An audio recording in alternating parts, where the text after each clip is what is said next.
Hello dear, so good day. So welcome na naman sa ating second grading. And our first topic for the second grading, guys, is controlling. And I love this topic. What are we going to learn today? We will have an overview. What is controlling? And is it something positive? Is it something negative? The types of controlling. Yan. I mean, when we hear about the word controlling, what does it make you feel? So as a, 'di ba, as a young person, ayaw natin ata ng masyadong too much control. But in every organization, control is very important. Malalaman natin kung bakit. Determinants of standards. What are the standards of controlling, under controlling? The measurement of performance and a standard in the laboratory. So we will touch on quality control in the laboratory. So standards in the laboratory are dictated by administrative orders or the standards in the laboratory. Actually, maraming association that dictates the standards in the laboratory. But the one that governs especially the laboratories in the Philippines is AO 27 series of 2007. But the brand new one, the updated one, is AO 37 series of 2001. Yes, may updated, diba? Let's begin. So controlling is a management function. What it does is we monitor the performance. Okay, so controlling is not something bad. Okay, so we're trying to achieve our vision, right?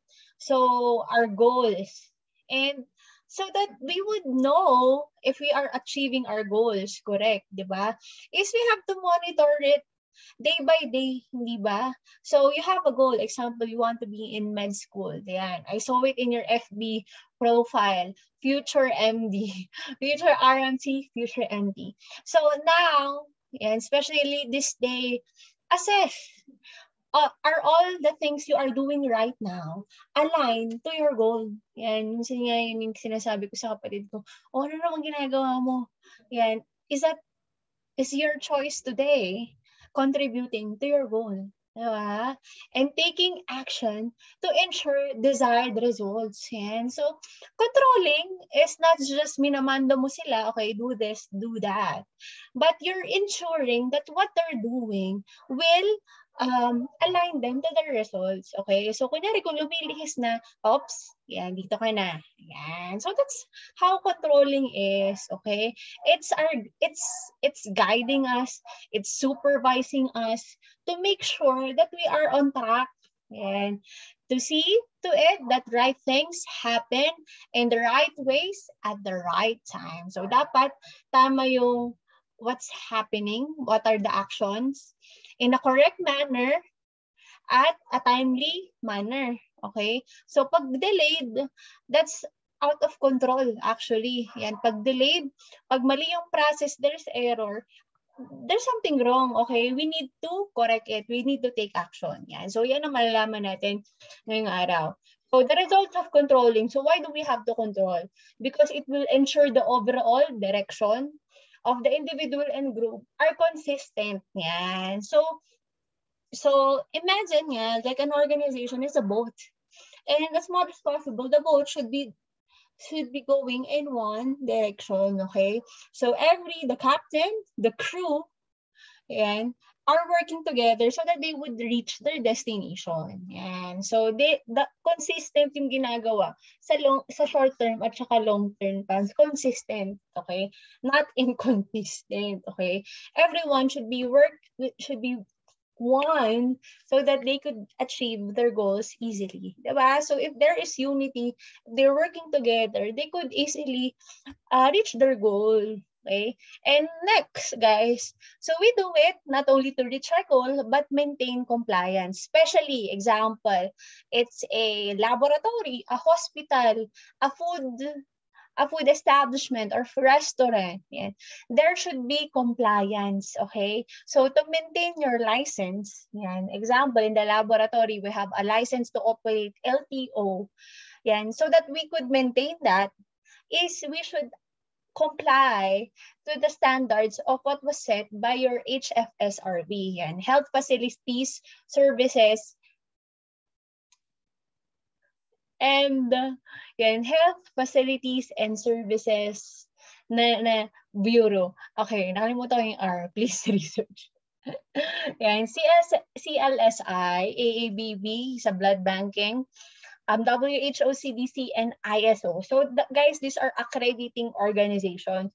But usually, yan, the one that give us license in the Philippines, yan, this is a must, okay? We renew it yearly, annually. So ito ang kinaka-stress ng mga chief RMTs. They renew it yearly. So as of now, recently, I was hearing about chief medtechs yan, and they are kind of stressed because as of now, ang strict ng HFSRB ng CAR. Yan. So, meaning, they want the laboratories to comply to their rules and standards. So, mamaya, let's have an overview. Ano ba yung mga nire-require nila? Okay, I cannot discuss it, all the details. However, nasa bagong administrative order yan. So, guys, if we would not comply to them, yun, they could take away our license. They could suspend it. They could revoke it.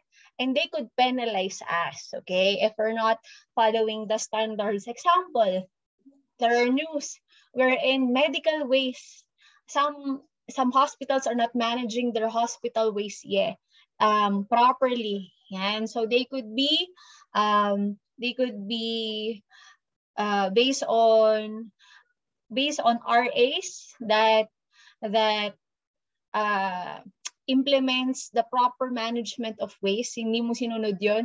So, pwede kang ma-penalize doon based on that Republic Act, yan. Or the local government unit pwede kang sampahan ng kaso, could sue you. Ayan. So, yun, matindi. So, you could be penalized, you could be sued, your licenses could be suspended or revoked. Ayan. So, hindi ka na makakapag-deliver ng services. And of course, we want to ensure quality patient care, especially in the laboratory. We want to reduce error because error, guys, is expensive and also deadly. Yan, di ba? So kung may error ka sa hospital, sa laboratory, yan, it could mar, it could destroy the reputation of the hospital, your laboratory. Yan, it could cause lawsuit that could cost millions of pesos. Yan. And yan, it not controlling, yan, example, yan, sa food chains natin, if they're not controlling the quality of their food well, yan, it could cause illnesses, yan, sa mga customers natin. So, yan. So, mahalaga, guys, ang controlling, okay? So, we want to meet and exceed the customer's expectation so that they would return again to our facility, diba? So, controlling is so important. Yan. So, here is the quality control cost. Okay? So, tingnan natin. So, if you conform to quality control, if you maintain your quality, you control it, you control the activities in the laboratory. Yan. So, and actually, this is expensive. Okay? So, the prevention cost is the thing that you're going to pay. So, you have to, para mabawasan ng error, you have to train, yan. You have to pay. So to maintain quality in the laboratory, you have to pay for it. So first one is prevention cost.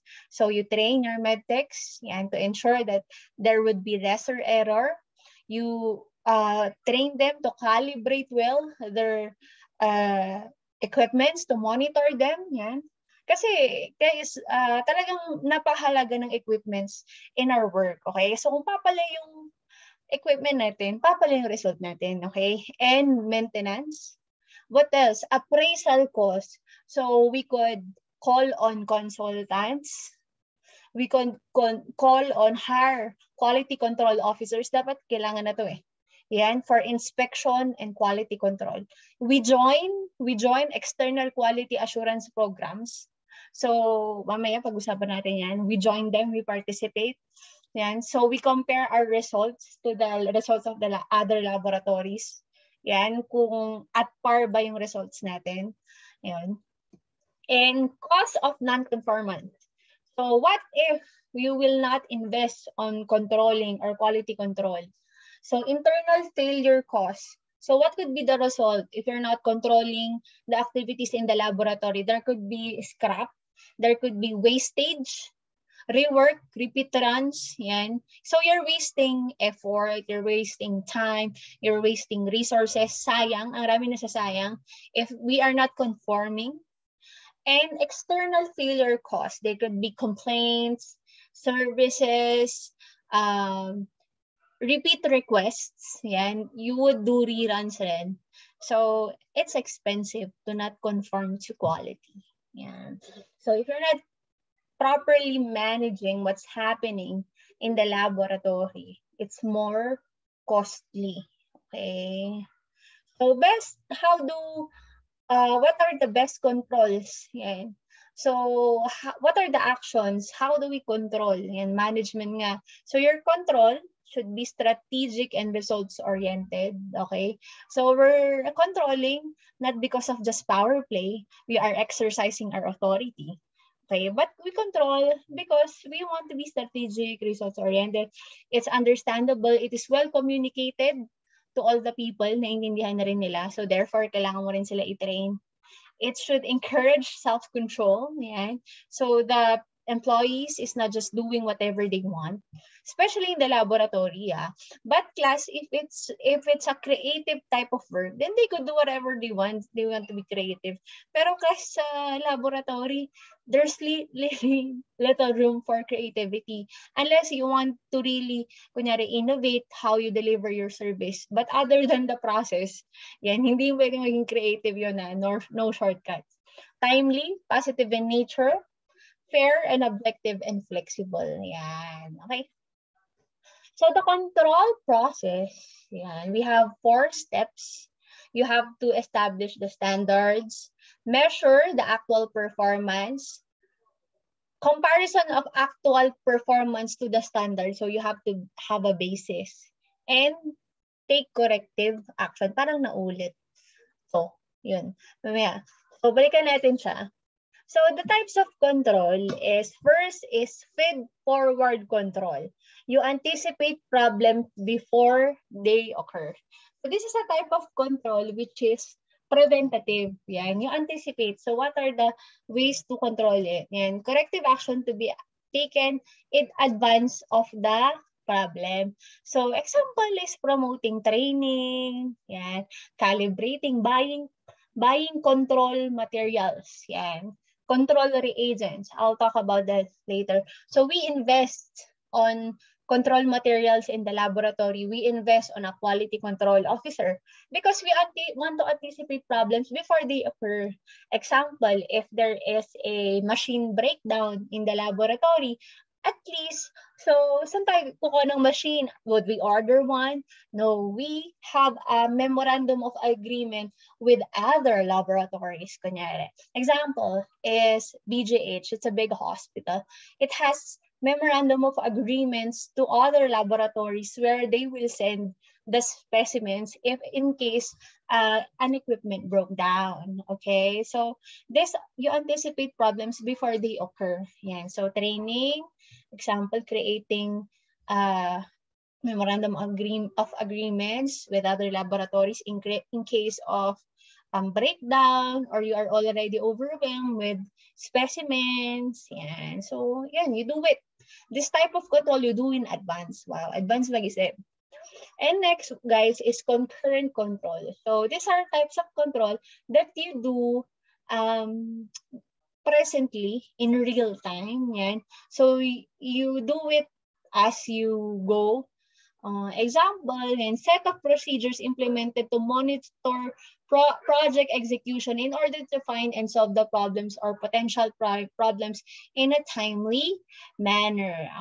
For example ng concurrent control, paano ba?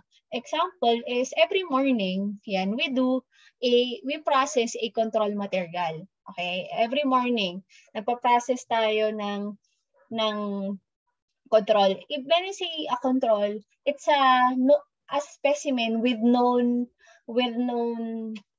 with with a known result. Example, for glucose, the specimen is for glucose. The control has normal values. Yan. So if you would run it to your equipment for glucose testing, yan. So the result that would come out to your machine in your machine should have a normal result. Okay? Kasi nga control siya, it's a known specimen. Yan. You process it as if it's a patient. And you have another control. It has an abnormal value. It could have abnormally high value or abnormally low value. Example, the control material has abnormally high value. So when you run it to your glucose machine, yan, the result of the machine should come out with an extremely abnormally high value. Okay? Ganon. So kung high nga, diba? So kung ang result sa makina mo is it's a normal value or a low value, then you need to recalibrate or troubleshoot your equipment or there's something wrong with your reagent. Yan. So these quality control materials are very important to know where the problem is coming from. Example, wrong pipetting, yan, wrong procedures. So these are quality control materials that are important to know if you have error before processing the rest of before processing the patients of the day. Okay, we do it every morning. Back then, when I was an intern in SLU, we do it 12 a.m. Yan. During 12 a.m., we run the controls. We do it every morning. Okay, so the controls, yan, it should be in control. Yan, dapat correct yung, kung anong value ng control, dapat yun yung lalabas sa equipment mo. So if there's something wrong, yan, there are actually steps that you could do, yan, to find where is the error coming from. Okay, is it in your pipetting? Is it in your control material? Baka expire na? Is it in your reagents or in your equipment? Okay, so you manage as you go. Yeah, and manage problems after they have risen. Yan, historical in nature. So, example, you will assess all your results from the month of quality control results on the month of, so it's February now, of January. Yan, kukunin mo lahat. And you will assess yan, if there are sources of error based on your quality control charts. Yan. So, post-action control. So, after you could do it monthly. Yan, itong mga feedback control, you could do it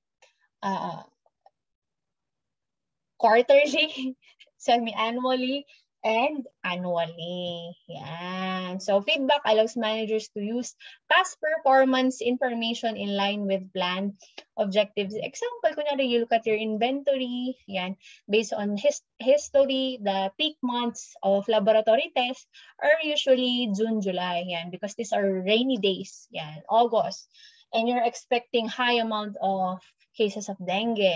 Yan. So you would increase your kits, your testing reagents, yan for dengue tests, yan for complete blood count tests, and so on. And so after pa to, feedback control is historical in nature. So you look back, okay? So marami nang nakalipas na taran, and you look back and you give feedback, okay? Least active of the controls. Generally a basis for reactions. Okay, yan. So ito control process steps, and we will discuss it one by one. Okay? So simulan natin. Yan, establish the standards. So for this control process, yan, first, yan. So that you could control, yan, you have to know, you have to establish your performance goals, targets, which performance is to be evaluated. So here in the photo, yan, the manager is evaluating the performance of the employees, 5 stars, 4 stars, and so on. So guys, you have to identify the standards and select your indicators. What are your evaluation tools? If you remember, in your health information system, in your health programs, yan, you want to know if your health program is succeeding, di ba? You should have indicators.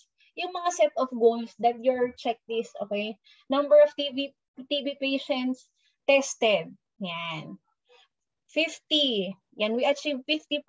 O, di we're halfway there. O, di ba? At least alam natin. We have to set the goals and targets.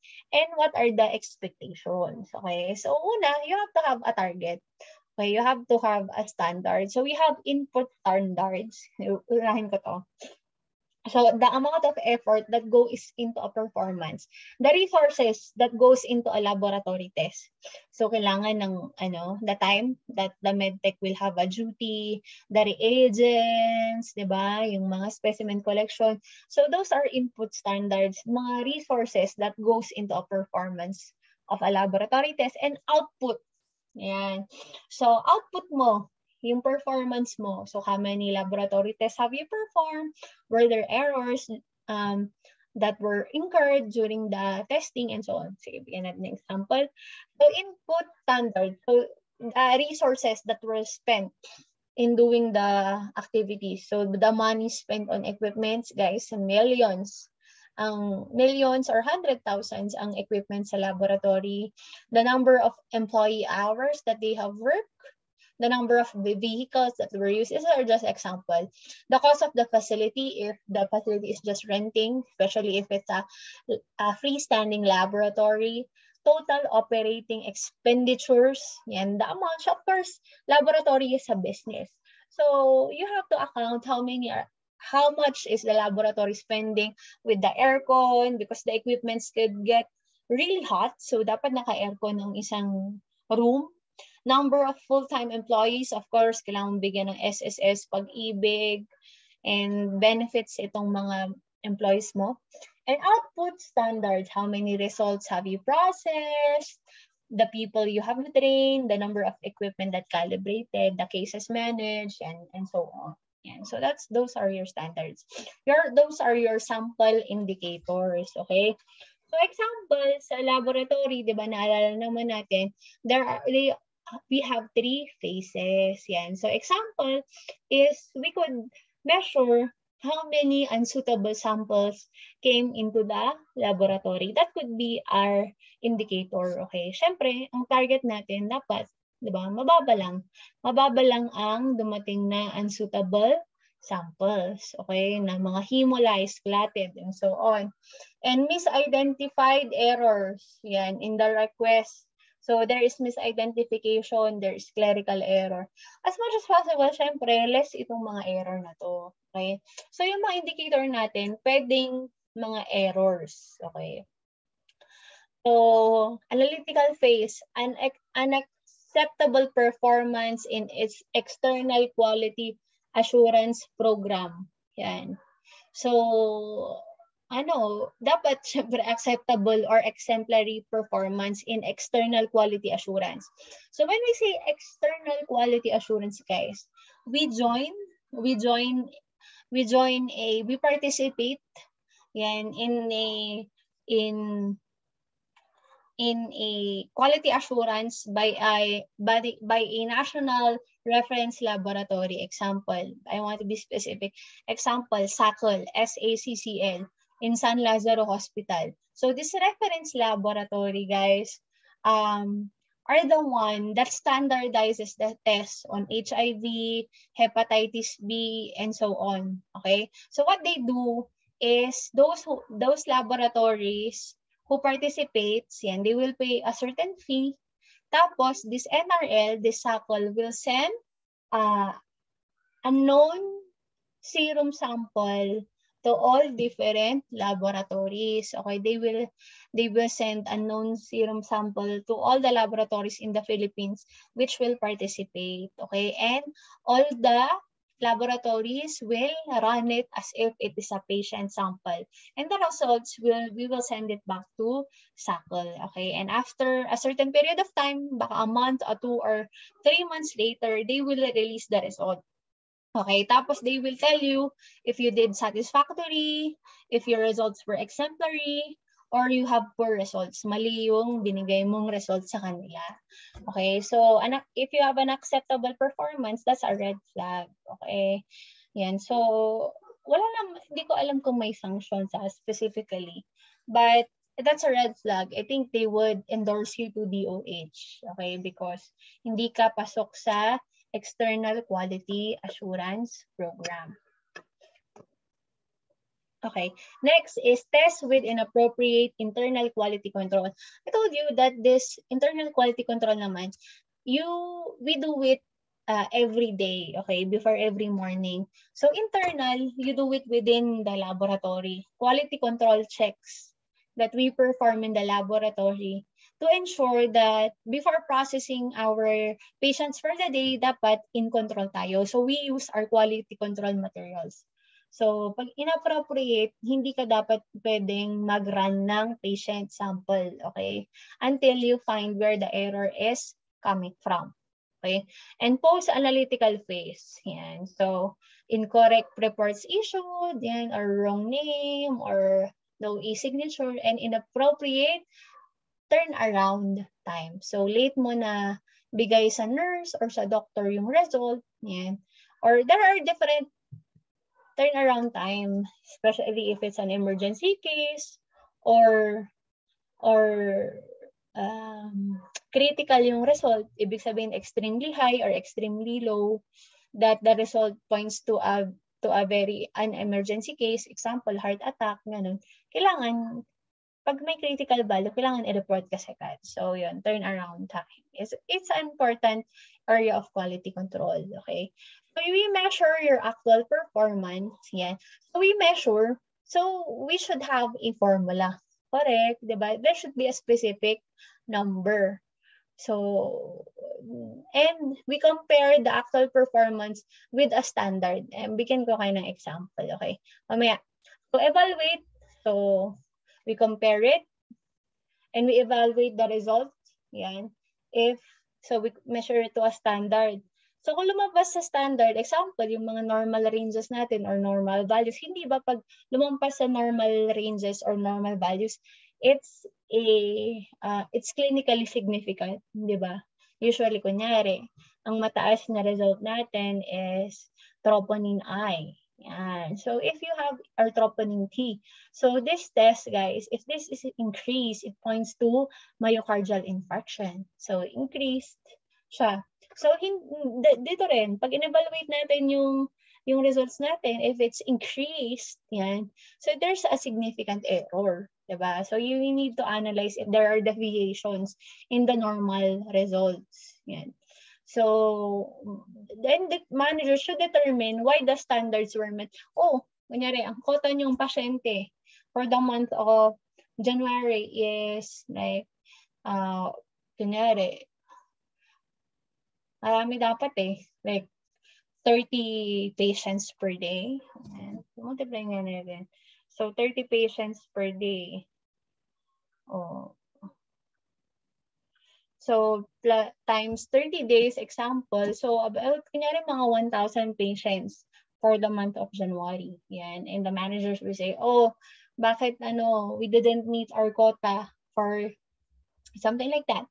So next, so here, why do laboratory results occur? So kunyari example, so what is the reason behind? Yan. So poor quality management. So example, daming error, may error sa internal quality management o poor performance sa external quality.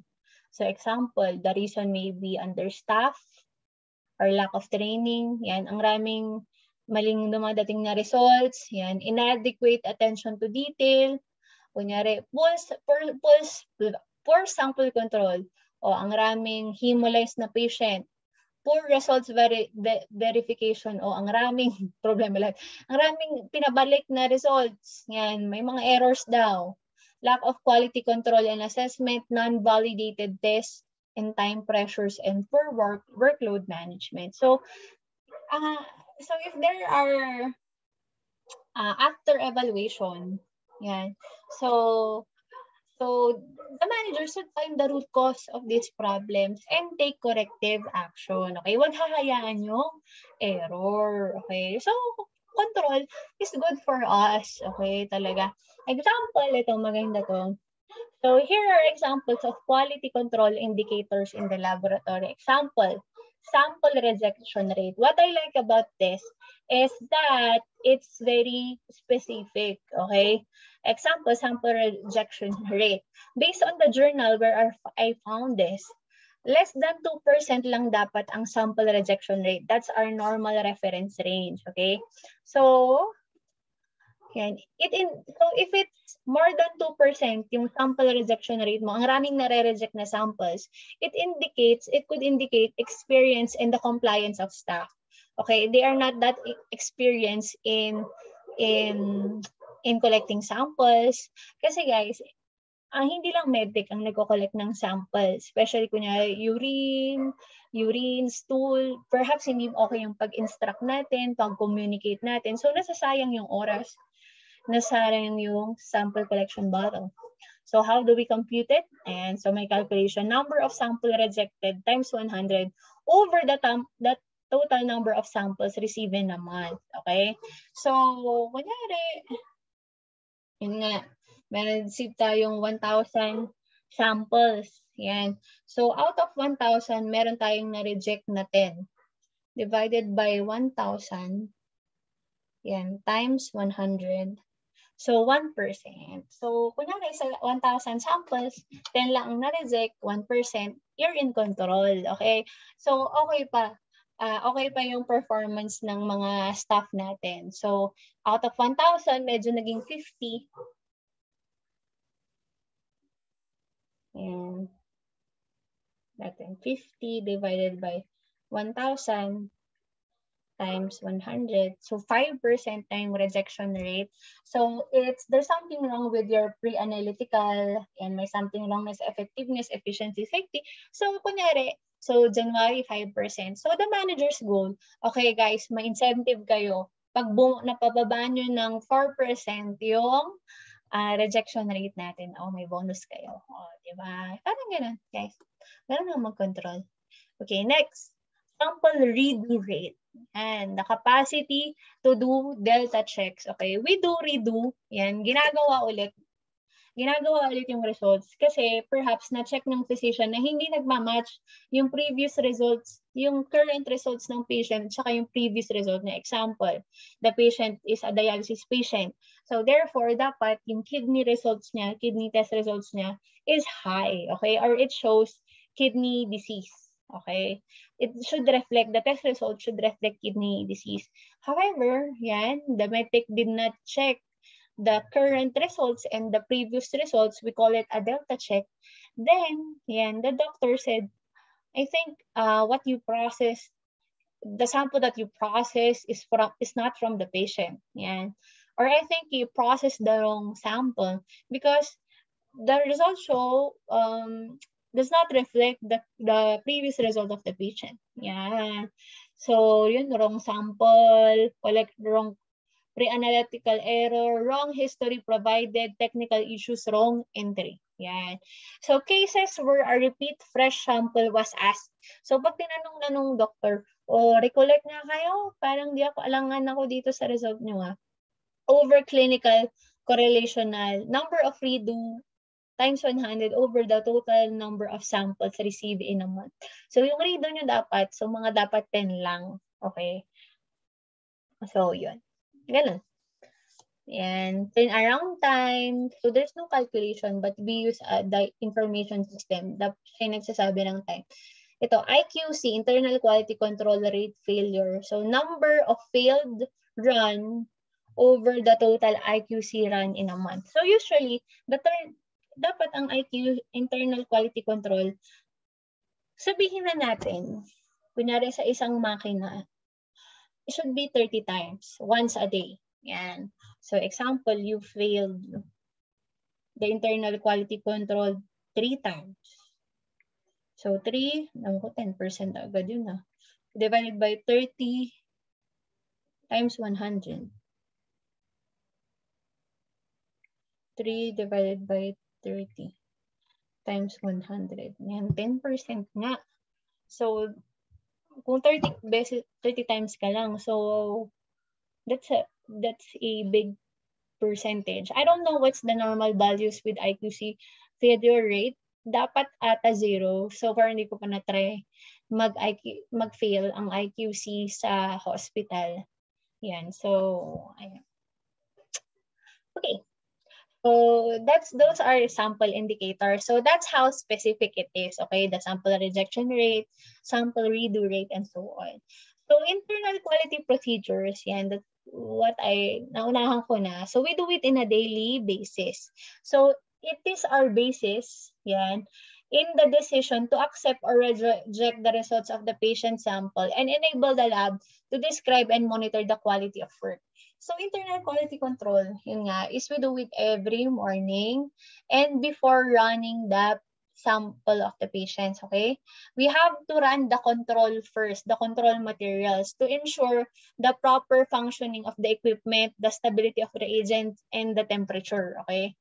So we have this experience wherein yung mga laboratory intern guys, na-unplug nila yung refrigerator which holds the control materials of the laboratory. And these are expensive control materials, okay? Dapat they should be stored in a cold temperature, I think 1 to 4 degrees Celsius. Pero ayun, since nakaligtaan nila, tanggal nila yung ref. Yan. So, nasira na yung mga control materials, yung mga reagents. So, internal quality control. So, it is done before processing your patient samples. Okay, huwag niyong kakalimutan yun. So, if you feel it, you should not continue processing your patient samples for the day, okay? Unless, you could continue it if you found the error and when you rerun it, okay na yung results. Okay? So, kung normal dapat yung control material, dapat ang result sa makina, normal rin. Okay? So, done during daily routine work, it provides an immediate control. Errors are corrected immediately. Routine collect and analyze data from yan. Ensure that the test results are reliable. Ensure that tests are reproducible. And it's performed daily. Okay? So, dapat mga 30 times nga. Minimum 30 times ka nagpo-perform ng quality control. So your control could range from, yun nga sinasabi ko, critically high and low ranges, normal range, and abnormally high and low. Yan, may critical pa in abnormally high and low. Yan. So, yun, the controls will act like a patient sample. Yan. Pero, alam mo kasi yung result. Alam mo kung ano yung value. So, kung ano yung naka-indicate na normal range, dapat yun yung lumabas sa makina mo or dapat close yung result. Okay? Yan. Yan. So, controls are substances that contain an established amount of substance. So, example, the normal control, it indicates that it has 120 milligram per DL glucose. Okay? So, once you process it in your machine, yan, the glucose result should be close to 120 milligram per DL. We could accept 121 milligram per DL, 122, and so on. So, yan. Dapat malapit. Okay, the purpose of the control is to validate the reliability of the test system and evaluate the operator's performance, kung tama ba ang pagpipette mo, environmental condition, yung storage condition ng reagents and makina. Yun, class na pangalaga ng internal quality control. We do it every day. External quality assurance, guys, we do this annually, okay? It is used to confirm the results of your internal quality control, okay? Yung nga sinabi ko, we participate in interlaboratory comparison, okay? So example, ito I found it in the internet. So key health diagnostics joined an ECWAS that was implemented by Lung Center of the Philippines because they are the NRL for clinical chemistry. Okay? So based on the 2018 NECWAS National External Quality Assurance System ba to? I'm not sure. Yan. Assurance, hindi ko alam. NECWAS, paki-search na lang. So, their results, satisfactory. Yan, they're satisfactory completed. So, they, on monthly program, so, monthly pro lang from July 2018 to June 2019. So satisfactory daw. So from this months, months, every month ka nagpapas ng result. But I think the NECWAS will give a certificate of performance annually. Okay? And end cycle period.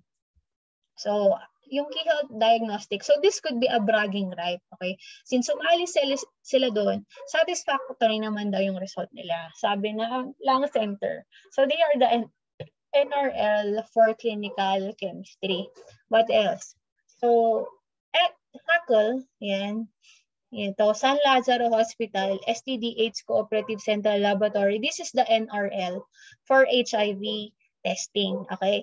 And according to this certificate, yung Key Health Diagnostic Laboratory daw, they had satisfactory results.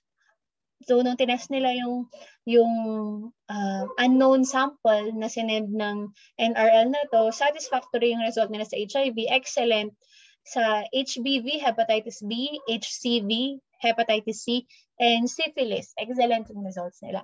Satisfactory sa HIV. I think that's still a good result. Okay. And here, the Key Health Diagnostic, they joined the 2018 on bacteriology and TB microscopy proficiency. And they participated. Walang result. Yan. So, they are proficient. Yan. So, ang NRL ng Bacteriology and Parasitology is RITN, Research Institute for Tropical Medicine. Okay? So, proficient daw sila. So, bagging right ng Key Health Diagnostic. And finally, this is a certificate from hematology naman. So, ang NRL natin sa hematology is NKTI, National Kidney Transplant Institute. Yan. So, they are satisfactory rin. So, may certificate sila. Ayan. So, ganun, guys. So, this just proves that Key Health Diagnostics has commendable quality control results. Okay? Okay yung mga future laboratory results nila. Kasi based sa ECWAS or NECWAS, yan, proficient sila. Diba? Yan. So, guys, here we are now going to the standards in the laboratory as stated by your DOH. So, rules and regulations governing the regulation of clinical laboratories. So guys, these laws are a way of controlling our laboratories, okay? So, underground laboratories are prohibited. Illegal sila, okay? If you don't have a license to operate, then you are an illegal okay, colorum na laboratory. Okay, so, dapat hindi ka bukas. Okay, and you are harming the general public kung wala kang lisensya. Okay, so huwag magbubukas ng underground laboratory. So guys, ano na ba ang HFSRB? Ito ba yung topic ko? Ngayon pa lumipad sa utak ko. Okay, Health Facility Service Regulatory Bureau. Okay, so the basis of your regulation of laboratories was the first Republic Act 4688, series of 1966. Yan. So ito yung nagsimula. In 1966, they regulate the laboratories that they should be registered, and if there are violations, they should be penalized. Okay? And then, na-update siya noong 2007. Ito yung dinidiscuss sa PRMLS. Series of 27. Anyway, 27 series of 2007, revised rules and regulations of governing the licensure and regulation of clinical laboratories. So guys, these laws are very important to make sure na quality ang mga laboratory sa Pilipinas, okay? Para matanggal ang mga colorum na laboratory. They have standardized it, okay? They are controlling it. And now, they updated it, okay? So, Administrative Order 37 Series of 2021, okay? This is good news, okay? Maganda para sa laboratories na na-update siya, okay? New rules and regulations governing the regulation of clinical laboratory in the Philippines. So, guys, if you want to have your clinical laboratory one day, then these are the standards that you have to meet, okay? So, back then, guys, ito na yung bagong classification ng laboratories natin. Dati, yung bifunction, clinical and anatomic lang. So ngayon, guys, nadagdagan na ng molecular pathology. Now, good, diba? Na-normalize na ang molecular laboratory test. Back then, guys, molecular laboratory tests are not even considered here in the Philippines, okay? Unless it's research. But now, this is a blessing from COVID-19 that molecular laboratories have become a norm. Correct. Yan. And nadagdagan na siya. Dati nasa special services lang siya. So now, kasama na siya. Okay, it's normal now to have a molecular lab. Dati, it's not normal. And actually, we don't even focus it in the old curriculum back then. Okay? And when I was in college, I don't think molecular biology was emphasized enough during my college years. So, which is sad kasi halos lahat na nagmo-molecular experiment na research. Yan. So, nagde-delay tayo dahil doon. And for service capability, now we have clinical and anatomic pathology. Under it, so back then, general services ang tawag nila. Clinical and anatomic pathology. So under it, we have primary, secondary, tertiary, and limited. And we have now laboratories which only deliver services for cytology and histopathology and molecular pathology lang. So yung mga molecular labs lang natin. Ayan. So yun, we are making room for molecular laboratories, which is a good news. I love it. So, I chose a few guidelines from AO37. Okay? So, namili lang ako ng konti. So, ang rami. So, yan. Example, only DOH license. Yan. So, dapat may license to operate lang ang pwedeng mag-operate. Okay? May have a satellite SEL satellite clinical lab which shall be located within the premises of the regulated health facility.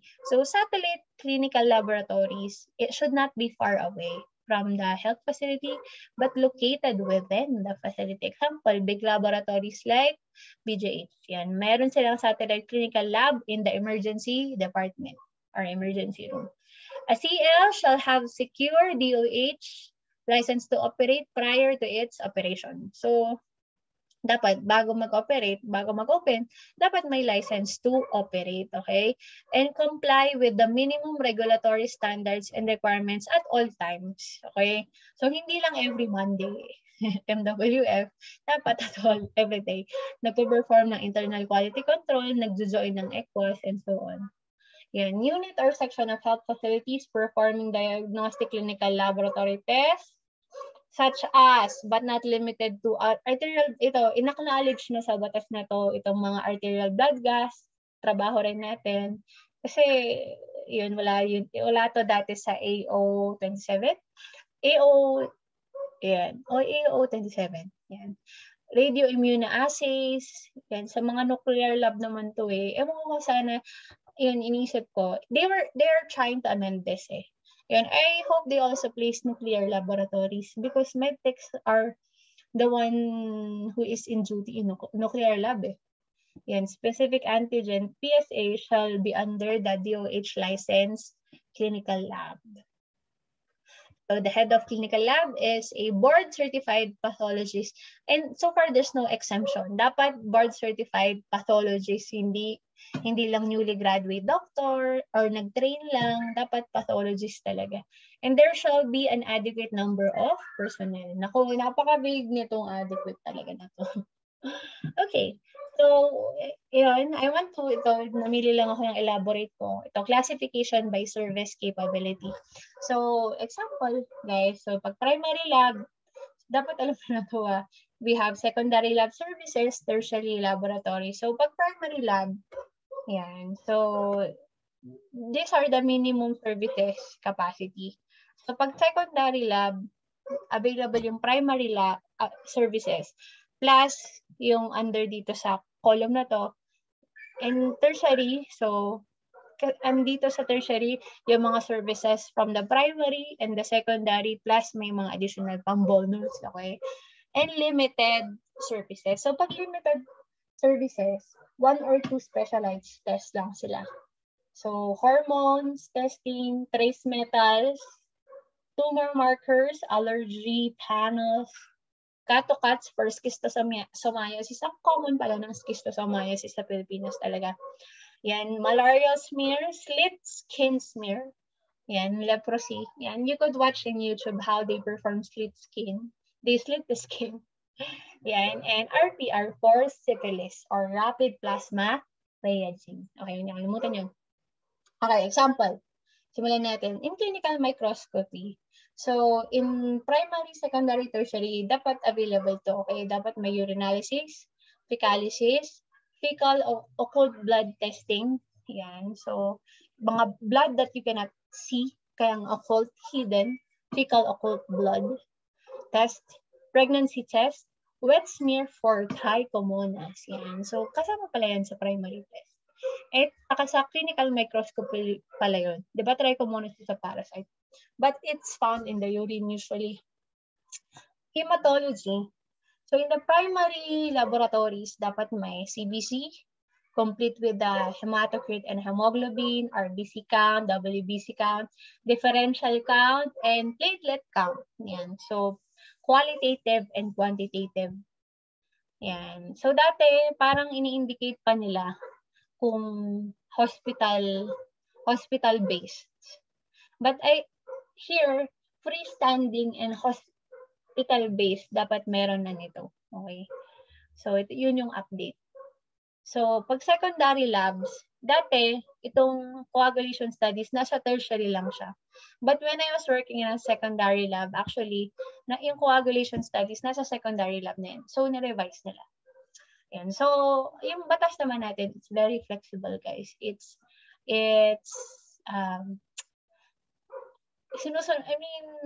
applies the need, it hears the needs of the laboratory. So, serology and immunology. So, sa primary, dati guys, itong dengue syphilis, nasa tertiary lang to. So, nasa primary lab na siya. Kasi nga, typical test na itong mga to eh. Okay, pag na-tertiary, meron ka ng tumor, thyroid markers, and HEPA profile.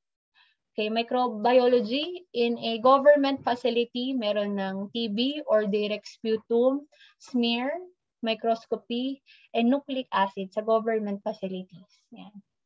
Secondary, na-add ng gram stain and KOH. But bakit din itong gram stain and KOH nasa primary? So, yun, na-update. Culture and sensitivity sa tertiary. So, nasa tertiary pa rin siya. And anatomic pathology, yan, it should be hospital-based, okay? So, walang freestanding laboratory na nagpo-perform ng anatomic pathology. So, usually, they only receive samples. Okay. So, if your laboratory is for anatomic pathology, dalawa lang services nyo, cytology and histopathology. And pag molecular pathology lang, ito naman yung pinamemorize ko sa molecular bioclass ko, itong AO14 series of 2020. So this administrative order is stipulating the rules and regulations governing molecular laboratories for COVID testing. Okay. So licensing standards for clinical laboratory. So based on the AO, ito yung mga may 8, hindi ako nagkakamali, 8. So there should be mas maraming na-specify to syempre. But sa pag-aralan nyo lang to sa medtech laws. Okay, so this is just a way of controlling. Okay, so ano ba tayo sa controlling yan? So first one, they want to control the physical plant, the area where the laboratory services will happen. Okay, and what they're stipulating is there should be adequate space. Okay, so pag masyadong maliit ang space, no pwede. Hindi pwede. So, dati, di ba, they were stipulating the previous administrative order that primary lab should have at least 10 square meters. Yan. The secondary, if I'm not mistaken, 20 square meters. And the tertiary is 30 square meters. Kung na nagkakamali, I might be wrong. Pero sure ako sa 10 sa primary lab. Yan. So now, ito na. So dapat yung reception area. So how many staff will be there? So there should be 5.02 meters squared per staff. So per staff, may nakalat sa yung 5 meters dapat, ganun kalaki. Okay, kung ilang tao so kung isang reception area mo, dapat 5 meters lang, isa lang yung tao magmamando doon. Waiting area, how many people will wait? Their distance per person should have 0.65 square meters. Mas maganda. But what's happening here, we need more space. Yan. So, lumaki na. Di ba sabi ko 10 square meter lang in a primary lab? So, kung yung reception area mo, dalawang staff, 10 square meter na agad yon mga friends. So, malaki na. Example, extraction area, 6 square meter per chair. Okay, now may distance na. Amazing, ganyan. That's a way of controlling. Okay. Next, it's for the safety of people, diba? Adequate space para mabawasan yung mga mechanical hazards. Yun, mas lalo na ngayon, physical distancing. Personnel, adequate number of trained personnel. So, this is a way of control. Dapat na-train sila, diba? Dapat RMT sila. Depending on the workload, to provide safe, effective, and efficient services, there should be a pathologist, there should be RMTs, there should be support staff, lab tech, laboratory aid encoders, receptionists. Yeah. And if you have a point of care testing or bedside testing, you test on the bedside. Example, you test for glucose on the bedside, yung mga blood sugar nila. There should be a coordinator and an operator. So, maraming kailangan na tao sa laboratory. Yan. The equipment, the instrument, the reagent, it should be controlled as well. Yan. There should be calibration. It should be available. Good working condition, sufficient. Dapat may preventive maintenance. Hindi, alam mo, before you take care of it, yan, kunyari every after processing, you clean it, yeah, you run a buffer. Tagal ko lang hindi gumagamit ng makina, guys. You run it with a bleach before use or after use. You clean it up. Yan, may repair program for every machine. Contingency plan in breakdown, inventory, proper storage, yan, dapat aircon condition kung may malaki kang makina. Reagents and kits must be approved by FDA, okay? Bawal bumili sa Shopee. Service delivery, yan. So, services provided by clinical lab shall ensure quality, yan. It should ensure the safety of the clients and the personnel. So, example, so apparently you have mobile laboratories, diba? Some laboratories swab. So they go out, some of the medtechs go out, they go to barangays and they swab during COVID testing. Of course, even though they're out of the laboratory, they still should provide quality service delivery, proper waste management, hindi lang tinatapon mo saan yung swab. Yun, and proper transport and sample handling. Okay?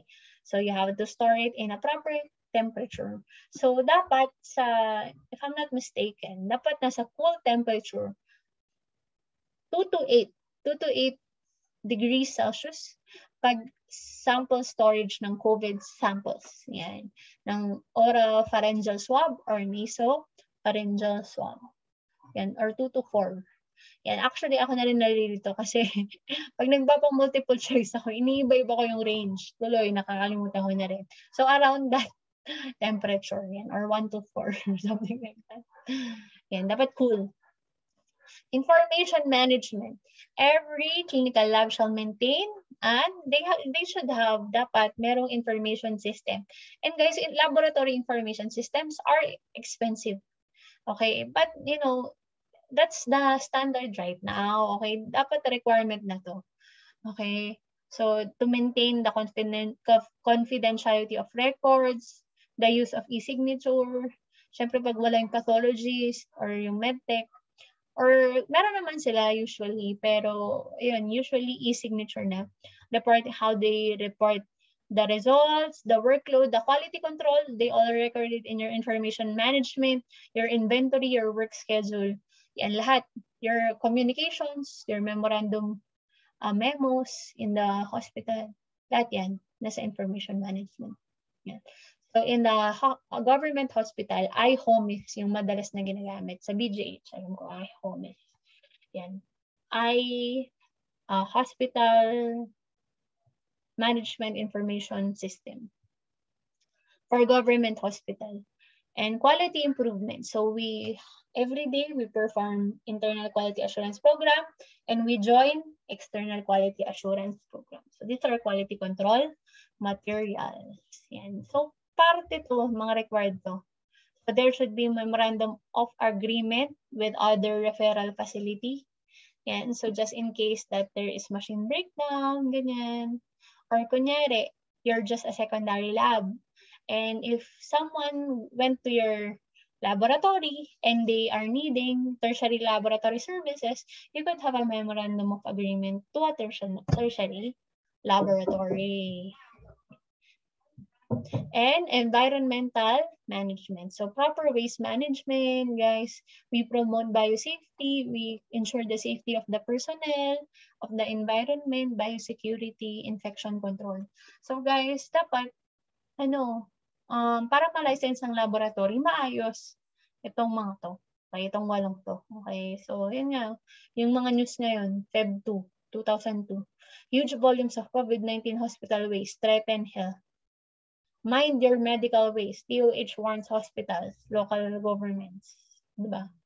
So, we have a responsibility on how to handle our waste, how to handle our samples. Meron daw na yung mga bata na naglalaro sa dam site, tapos may mga hospital waste. Siyam daw ang nahawa ng COVID. I forgot where the place is. I was trying to Google it last night. Can't find it. And I forgot where. Here in the Philippines. Yan. So, infection and prevention and control. Okay? So, you disinfect your samples before throwing it. Ganun, marami. You protect your people, you provide them PPE, you provide them engineering controls, and so on. Marami, guys. So here I saw a photo of a clinical laboratory, and actually this is very small. Yun. And I'm seeing bags on the floor, and so I know it's small because they're just working in a single space, and most probably they're performing different tests. Yun. Tapos may food pa on the table, ganyan. Parang milk tea to. So, yun, we're not judging we're just learning from them, okay? Meron pang naka-t-shirt lang, diba? At least they're all wearing a mask. Yan. Only one is wearing a glove. Yan. The rest are not. Yun. So, guys, yan.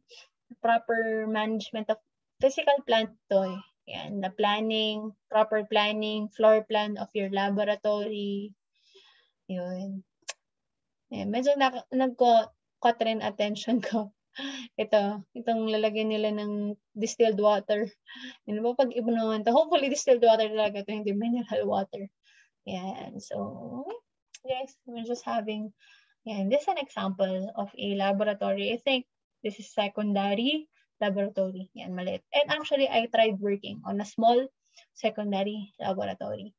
Yan. So, there must be control in place. Okay, SM bonus yung distilled water nila. And dati rin, kami naman Wilkins ata when I was an intern. Yan. So guys, must be control, okay? For the safety of the staff, for the accuracy of the results. Yan. So yun, dapat syempre naka-PPE, dapat walang pagkain sa table, dapat they should have a separate pantry. Dapat may pantry ang mga staff. Yan.